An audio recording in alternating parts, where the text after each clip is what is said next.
Oh oui, les amis, bienvenue dans la TLR AM de la semaine, avec cette semaine un match, si je vous dis pas de bêtises, de mai 2010.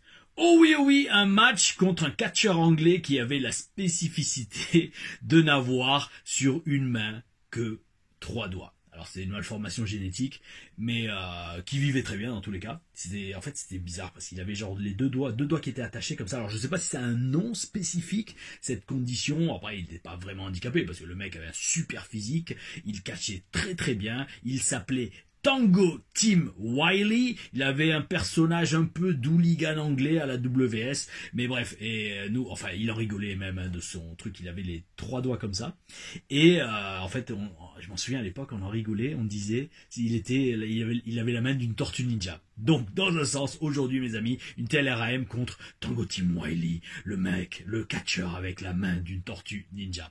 Oh oui, c'est parti. D'ailleurs, petite information, c'était à l'époque, donc en 2010, j'étais en plein dans l'année et demie où je faisais de la gymnastique 2 fois par semaine, et donc forcément, niveau athlétique, je pense qu'on va voir ce qu'on n'a encore jamais vu dans une TLRAM. Oh oui, c'est parti.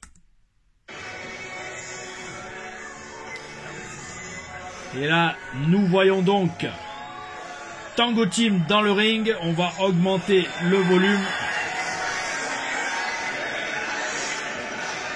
Et Tango Tim, il rentrait donc avec des lunettes, si je dis pas de bêtises, je crois que c'était Oakley qui les faisait, qui prenait toute la tête, qui passait jusque derrière.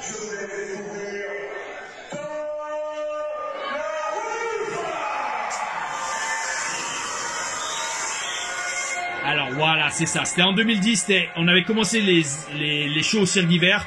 Donc j'avais la musique de 300. Come and get them. Alors est-ce que la caméra va réussir à faire un focus? Ne me dites pas que c'est comme ça.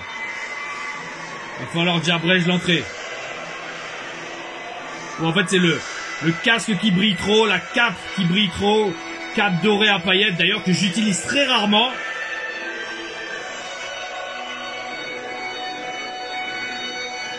Oh oui, le guerrier d'or. Un peu comme dans les Chevaliers du Zodiaque. J'avais cette idée de faire une tenue en argent, une tenue en or et une tenue toute noire, une tenue en cuivre. J'ai jamais vraiment donné suite à cette idée.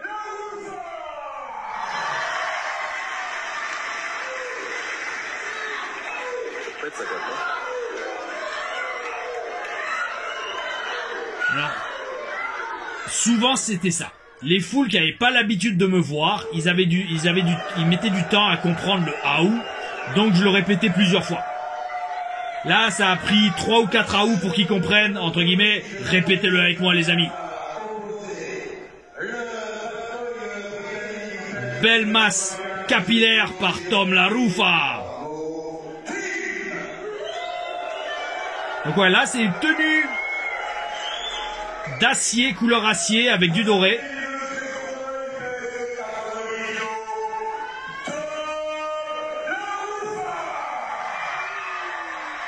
Oh oui. Et là c'est bien, là la foule ils ont compris. Aou, répétez-le avec moi les amis.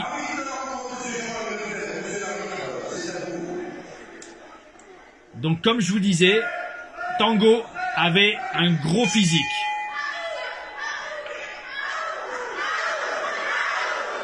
Sans même que je le demande, il le chante. Oh oui, bel esprit. Ah ouais, d'accord, grosse salle. Oui, c'était un zénith, si je dis pas de bêtises. Ça devait être un zénith. Franchement, gros show. Grosse ambiance. Allez, prise de contact. Prise de tête. Oh oui, on est chaud. Donc Tango, même s'il avait cette main à 3 doigts, avait un très bon physique et était un très bon catcheur. Il a pris une superbe chute là. Il catch encore d'ailleurs de temps en temps. Je l'avais revu au Pakistan en 2018. Ouais, de mémoire, c'était un match assez technique, je m'en souviens. Il me semble que je fais des bras à la volée.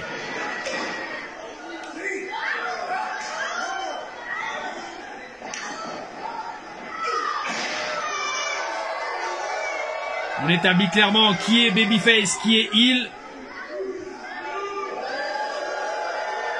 Le public a compris. On va pouvoir commencer l'action, les amis.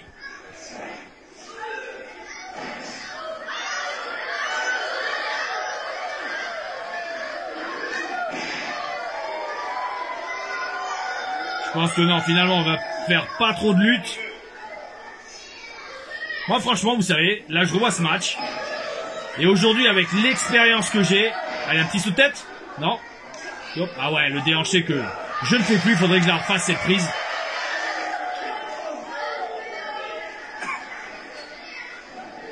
On la voit dans les cordes, voilà. Saut de tête, là, maintenant. Super. Boum. Leg lariat. On fait bien mousser avec la foule. Et donc, je disais... Aujourd'hui, avec l'expérience que j'ai... Si je catchais comme à l'époque, tous les soirs du week-end quasiment, et que j'étais avec un gars comme Tango, je lui dirais sincèrement, mec, fais mousser ta main. Montre-la bien au public, dès le début du match, et essaye d'avoir un finish qui implique cette main. Une sorte de mandible claw, comme Mankind avait, où lui il mettait juste les deux doigts du milieu, si je dis bien, Mankind, qui les enfonçait sous la langue pour paralyser son adversaire. Mais, mes amis, à l'époque, je n'avais pas l'expérience que j'avais. Là, ça faisait même pas 4 ans que je catchais. Hein. Ça faisait même pas 4 ans que j'avais eu mon premier match. Et voyons comment a rendu ce match de mai 2010. Coup de genou. Yes.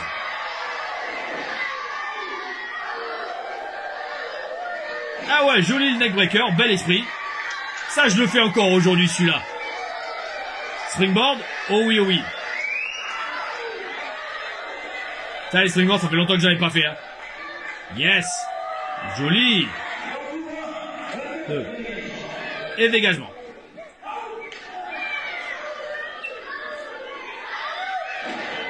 Chassé. Joli, pas mal.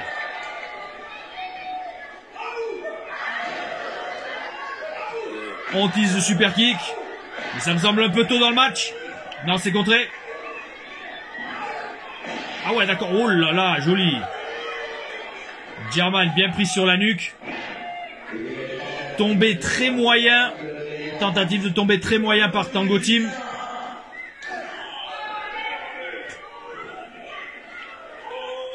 Et là, Tango Team commence le travail sur le babyface Tom La Rufa.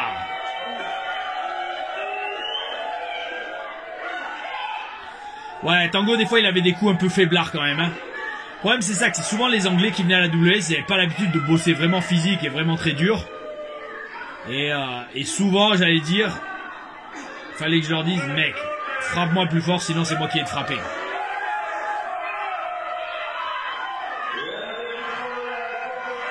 Les fameux cartons du catch français. 5 cartons jaunes et c'est un carton rouge.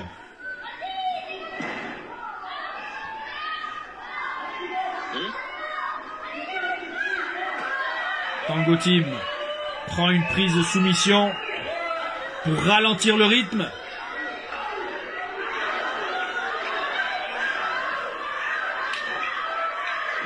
Voilà, des coups qui claquent bien.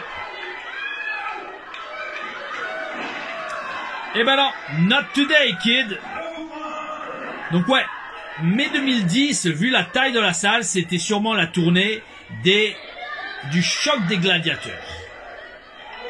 Poster qui s'affiche des fois dans le background des TLR Reviews, mes amis. Et on avait fait une bonne dizaine de zéniths, ce qui était énorme comme aventure. Et là, il faudrait que je voie où était ce show. Mais je m'en souviens plus. Tornado avant-bras. Et donc le truc c'est ça souvent aussi. Vous savez, j'en parle souvent dans les TLR Reviews. C'est super d'avoir un personnage, mais si vous catchez contre un adversaire, un catcheur qui n'a pas vraiment le perso, ça va être assez déséquilibré le rapport d'intensité et d'énergie. Là, on voit que Tango, il a pas énormément de personnalité, malheureusement. Il a un très bon look, il catch très bien. Mais niveau personnalité, il gueule pas. Il a pas de personnage. Donc, comparé à Tom Larufa, Babyface, qui en 3 AOU dès le début du match, la foule est à fond derrière lui. Ouais. Bras à la volée? Non. Ah, là, j'aurais fait un bras à la volée maintenant. Alors, on part à la corde. On évite la corde à linge. Et non, le back elbow. Classique. Travail de heel par Tango.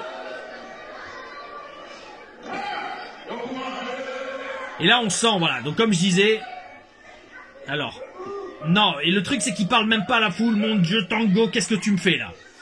Là, c'est les moments où c'est vide, où il n'y a pas trop de bruit, où il faut, justement...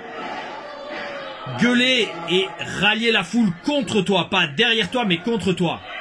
Comme il vient de le faire. Justement, on sent que la foule... Alors, croyez, écoutez le feeling de l'expert. On sent que la foule... n'a qu'une seule envie, c'est de participer dans le match. Il faut leur donner cette opportunité. Moi, je le fais avec AOU en tant que babyface. Le heel doit les insulter, doit se retourner vers eux, leur faire des grimaces et leur dire « Fermez-la! Laissez-moi, je vais gagner le match !» Bref, leur donner l'occasion de jouer leur rôle dans le match. Ouais, voilà. Là, je sens en fait que la foule est en train de ralentir. Donc, je rentre dans la gueule.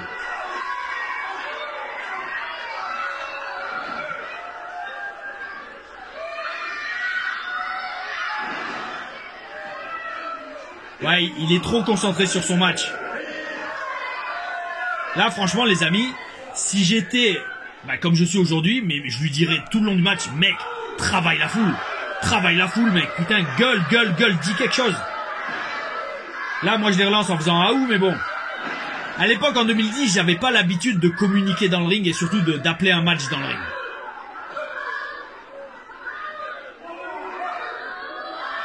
Voilà, le moindre petit geste, la foule, ils ont qu'une envie, c'est de participer. Et c'est très dangereux, vous savez. Voilà, je mets les genoux, ça passe pas 2 fois le splash, storytelling. C'est très dangereux de faire un match comme ça devant une foule, oui, belly to belly, magnifique. C'est très dangereux de faire un match comme ça devant une foule qui a envie de participer mais de pas leur donner ça. Parce que vous risquez de les flinguer pour les matchs qu'il y a ensuite. Et donc d'avoir la hit avec le vestiaire et le locker room et le booker.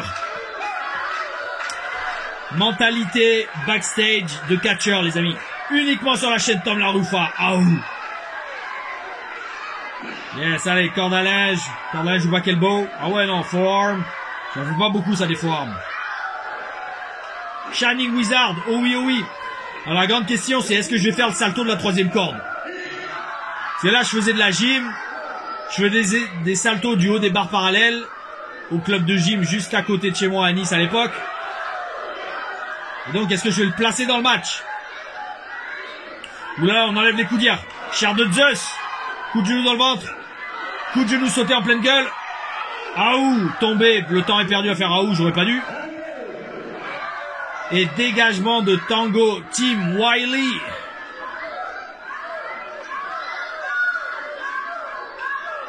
Hop. Manchette à l'européenne, on varie les offenses. Ouais, là, j'essaye vraiment de refaire rentrer la foule dans le match. Joli, la corde à linge bien vendue. On se rapproche de la fin du match. Tango Team m'envoie dans le coin. Ah, voilà le moonsault, les amis, regardez ça. Alors, j'espère que je le loupe pas. Allez, ramène-toi. Hop là. Magnifique, les amis. Oh oui. Donc, qu'est-ce qui se passe? C'est contré. Dragon Suplex. Ouh, dégagement, les amis. Je prenais des Dragon Suplex à l'époque. Alors, sûrement à l'époque, oui. Aujourd'hui, ça sera non. Mais ça va, là, c'était le bon ring. La WS avec le ring bleu, avec les coins bleus comme ça en mousse. Franchement, c'est le bon ring. On prenait des grosses chutes sur ce ring. Alors quoi, il met une soumission là? Non, qu'est-ce qui se passe? Ah oui, il me relève pour me replacer une dragon. C'est contré. Oh ouais, d'accord, bien, pour une fois. Hop, oui, joli. Dégagement, seulement 2, joli. Oui, super kick. Ça n'a pas claqué par contre. Me dites pas que je perds le match. Est-ce que le titre de la TLR-AM sera je perds le match contre une tortue ninja?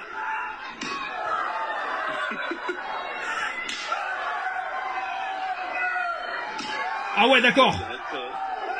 Ça claque. On va juste les remettre pour entendre à quel point ça claque. J'ai augmenté le son. Tom, il arrête pas, ça oui.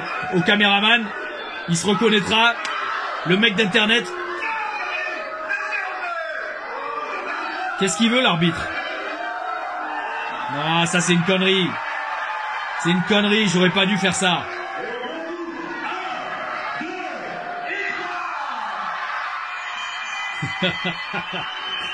Les amis, je vois venir la fin du direct et je pense que vous la voyez venir aussi. Les habitués des TLR-AM. Le présentateur a compté 3, le public est en délire. Mais, voilà, l'arbitre Jean-Marie Lefebvre ramène sa fraise. Le caméraman fait un gros plan sur lui. Ça sent mauvais pour Tom Laruffa.